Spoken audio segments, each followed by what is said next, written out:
পরিশ্রম না করে যারা শুধুমাত্র ভাগ্যের দোহাই দেন, ভাগ্য তাদের কখনো সাপোর্ট করে না। কারণ পরিশ্রম না করলে জীবনে কখনো সফল হওয়া যায় না। পরিশ্রম না করলে আপনি এটাই বুঝতে পারবেন না যে ভাগ্য আপনার সহায় আছে না নেই।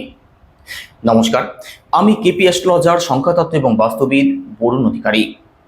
আজকের এই আলোচনার মধ্যে দিয়ে আমরা জানবো আগস্ট থেকে ডিসেম্বর মাসের মধ্যে কোন কোন রাশির মানুষদের জন্য কর্মপ্রাপ্তির পূর্ণ সম্ভাবনা রয়েছে। আর একই সাথে শুধু কর্মপ্রাপ্তি নয়, কর্মপ্রাপ্তি হোক, ট্রান্সফার হোক, কাজের কোনো পরিবর্তন হোক, যে কোনো দিক থেকে কাদের জন্য সব থেকে ভালো সময় রয়েছে, চাকরি প্রাপ্তি কাদের হতে পারে। তো সেই সম্বন্ধে বিস্তারিত আলোচনা করব। তো সম্পূর্ণ ভিডিওটি অবশ্যই দেখবেন। আলোচনা যদি ভালো লাগে লাইক, কমেন্ট এবং শেয়ার করতে পারেন। আমার সাথে যারা পার্সোনালি যোগাযোগ করতে চাইছেন, ভিডিও ডেসক্রিপশনে এবং ইন্ট্রোতেও নাম্বার দেওয়া আছে, আপনারা ফোন করে কিংবা হোয়াটসঅ্যাপের মাধ্যমে যোগাযোগ করতে পারেন। আর একই সাথে জ্যোতিষ সংক্রান্ত যে কোনো তথ্য পেতে চ্যানেলটিকে অবশ্যই সাবস্ক্রাইব করবেন। তো চলুন আলোচনা শুরু করা যাক। প্রথমে যে রাশিটির নাম বলবো সেটি হচ্ছে মেষ রাশি। মেষ রাশির মানুষেরা আছেন, এখানে আগস্ট মাসের পরবর্তী সময়টা আপনাদের জন্য বিশেষ ভালো থাকবে। কর্মজীবনের দিক থেকে উন্নতিমূলক কোনো পরিবর্তন, কর্মপ্রাপ্তি আপনাদের হতে পারে, অথবা ট্রান্সফার যারা চাইছেন আপনাদের জন্যও বিশেষ ভালো সময় থাকবে। এর কারণ কি?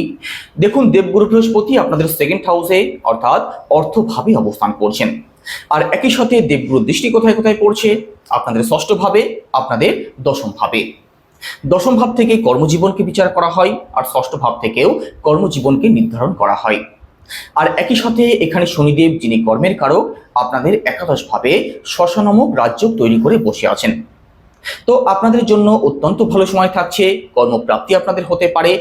আর একই সাথে সরকারি চাকরির চেষ্টা যারা করছেন, আপনাদের জন্য আগস্ট থেকে অক্টোবর মাস পর্যন্ত এই সময়টা বিশেষ ভালো থাকবে। কারণ এখানে মিড আগস্টের আগে পর্যন্ত রবি অর্থাৎ সূর্যদেবের দৃষ্টি পড়ছে আপনাদের দশম ভাবে। তার পরবর্তী এক মাস আপনাদের একাদশ ভাবে রবির দৃষ্টি পড়বে। তো এই সময়টা সরকারি চাকরি সংক্রান্ত যে কোনো কিছুর জন্য অত্যন্ত পজিটিভ থাকবে। এই সময়ের মধ্যে চাকরি প্রাপ্তি যেমন আপনাদের হতে পারে, একই সাথে আগে থেকেই যারা চাকরি করছেন আর প্রমোশনের অপেক্ষা করছেন, অথবা ট্রান্সফার চাইছেন, অথবা কিছু পরিবর্তন চাইছেন, আপনাদের জন্য বিশেষ ভালো সময় থাকবে। পরবর্তী যে রাশিটির কথা বলবো সেটি হচ্ছে বৃষ রাশি। এখানে বৃষ রাশির মানুষেরা আছেন, দেবগুরু বৃহস্পতি আপনাদের স্বরাশিতে অবস্থান করে আপনাদের নবম ভাবে অর্থাৎ ভাগ্যস্থানে দৃষ্টি ফেলছেন। আর একই সাথে আপনাদের দশম ভাবে শনিদেব, যিনি কর্মের কারক, রাজযোগ তৈরি করে বসে আছেন। তো আপনাদের জন্যও বিশেষ ভালো সময় থাকবে, কর্মপ্রাপ্তি আপনাদের হতে পারে। যে সমস্ত বৃষ রাশির মানুষেরা সরকারি চাকরির চেষ্টা করছেন, আপনাদের জন্য মিড জুলাইয়ের পর থেকে পুরো মিড সেপ্টেম্বর পর্যন্ত এই সময়টা বিশেষ ভালো থাকবে। কারণ এই সময়ের মধ্যে রবি, যিনি সরকারের কারক, তার দৃষ্টি পড়বে আপনাদের নবম ভাবে অর্থাৎ ভাগ্যস্থানে, কর্মস্থানে এবং লাভস্থানে। তো এই সময়ের মধ্যে সরকারি যে কোনো দিক থেকে পজিটিভ রেজাল্ট অবশ্যই পাবেন। এই সময়ের মধ্যে কোনো এক্সাম যদি থাকে, কোনো কম্পিটিশন যদি থাকে, সেক্ষেত্রে সাকসেস প্রাপ্তির পূর্ণ সম্ভাবনা আপনাদের অবশ্যই থাকবে। আর একই সাথে কিছু পরিবর্তন হতে পারে, ট্রান্সফার হতে পারে, অথবা যারা প্রমোশনের অপেক্ষা আছেন, আপনাদের প্রমোশন হওয়ারও পূর্ণ সম্ভাবনা অবশ্যই থাকবে। তৃতীয় যে রাশিটির কথা বলবো সেটি হচ্ছে মিথুন রাশি। আপনাদের দশম ভাবে অর্থাৎ কর্মস্থানে রাহু অবস্থান করছেন। আর রাহু কর্মজীবনের দিক থেকে পরিবর্তন নিয়ে আসে। আর একই সাথে রাহু শুধু পরিবর্তন নিয়ে আসে তাই নয়, এখানে যারা টেকনিক্যাল কোনো কাজের চেষ্টা করছেন, যারা টেকনিক্যাল কোনো কাজের সাথে যুক্ত আছেন, অ্যাডভান্স লেভেলের কাজ যারা করেন, আপনাদের জন্য বিশেষ ভালো সময় থাকবে। সুতরাং আগস্ট মাসের পর থেকে পুরো ডিসেম্বর মাসের মধ্যে যারা IT, technical, engineering, communication, management এই সমস্ত কাজের সাথে যুক্ত আছেন অথবা চাকরির চেষ্টা করছেন, আপনাদের জন্য বিশেষ ভালো সময় থাকবে। কর্মপ্রাপ্তির পূর্ণ সম্ভাবনা পুরো ডিসেম্বর মাসের মধ্যে আপনাদের অবশ্যই থাকবে। চতুর্থ যে রাশিটির কথা বলবো সেটি হচ্ছে সিংহ রাশি। সিংহ রাশির মানুষেরা আছেন, এখানে দেবগুরু বৃহস্পতি আপনাদের দশম ভাবে অবস্থান করছেন। আর একই সাথে দেবগুরু আপনাদের দশম ভাবে অবস্থান করে এখানে আপনাদের সেকেন্ড হাউসে অর্থাৎ ধন ভাবে দৃষ্টি ফেলছেন। তো আপনাদের জন্যও অত্যন্ত শুভ সময় থাকবে। কর্মপ্রাপ্তির জন্যও আপনাদের জন্য অত্যন্ত শুভ সময় থাকবে। এখানে শনিদেব রাজযোগ তৈরি করে বসে আছেন। এখানে মঙ্গল গ্রহ আপনাদের নবম এবং দশম ভাবে অবস্থান করবেন। তো আপনাদের জন্যও পুরো আগস্ট মাসের পর থেকে ডিসেম্বর মাস পর্যন্ত বিশেষ ভালো সময় থাকবে।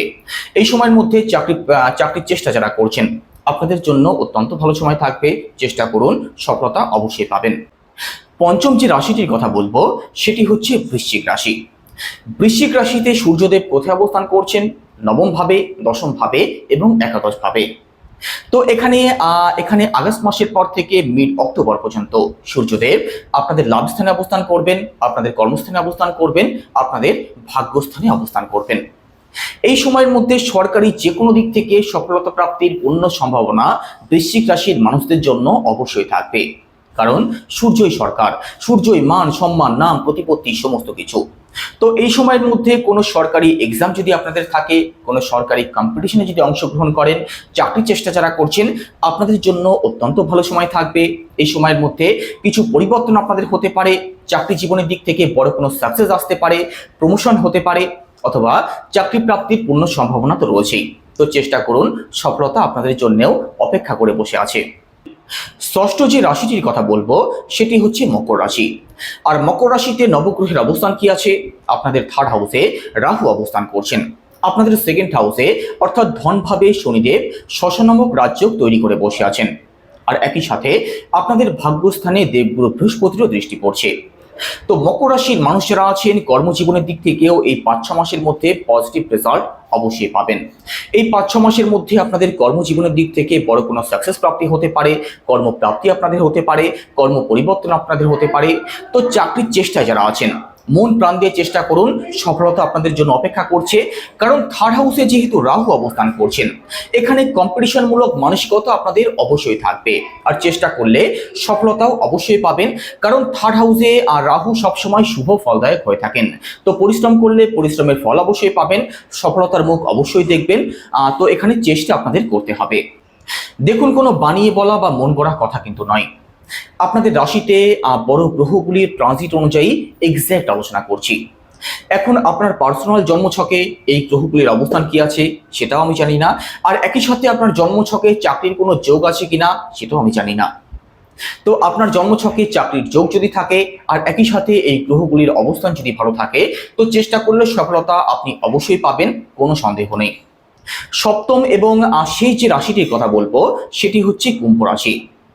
এখানে কুম্ভ রাশিতে শনিদেব ষড়াশিতে অবস্থান করছেন, কুম্ভ রাশিতে 7.5 চলছে। আর একই সাথে শনিদেব যেহেতু ষড়াশিতে অবস্থান করছেন, আর দশম ভাবে দেবগুরু বৃহস্পতিরও দৃষ্টি পড়ছে। তো চেষ্টা করলে আপনাদের জন্যও সফলতা অপেক্ষা করছে। এখানে দশম ভাবে যেহেতু দেবগুরু দৃষ্টি পড়ছে, তো কর্মের একটা যোগ তো আপনাদের জন্য অবশ্যই তৈরি হবে। তো চেষ্টা করুন, সরকারি হোক বেসরকারি হোক, যে কোনো দিক থেকে চাকরির জন্য সাপোর্ট অবশ্যই পাবেন। তো এর জন্য কি উপায় অবলম্বন করতে হবে? সরকার এবং মান সম্মানের কারক উদীয়মান সূর্যকে জল অর্পণ করুন। আর একই সাথে কর্মের কারক শনিদেবের বীজমন্ত্র জপ করুন। সেটা কি? ওম প্রাম প্রিম প্রম সা শনিশ্চরায় নমঃ, রোজ 108 বার। আর একই সাথে দেবগুরু বৃহস্পতির মন্ত্র জপ করতে হবে রোজ 108 বার করে। সেটা কি? ওম গ্রাম গ্রিম গ্রোম সা গুরুবে নমঃ, রোজ 108 বার করে জপ করুন, পজিটিভ রেজাল্ট অবশ্যই পাবেন।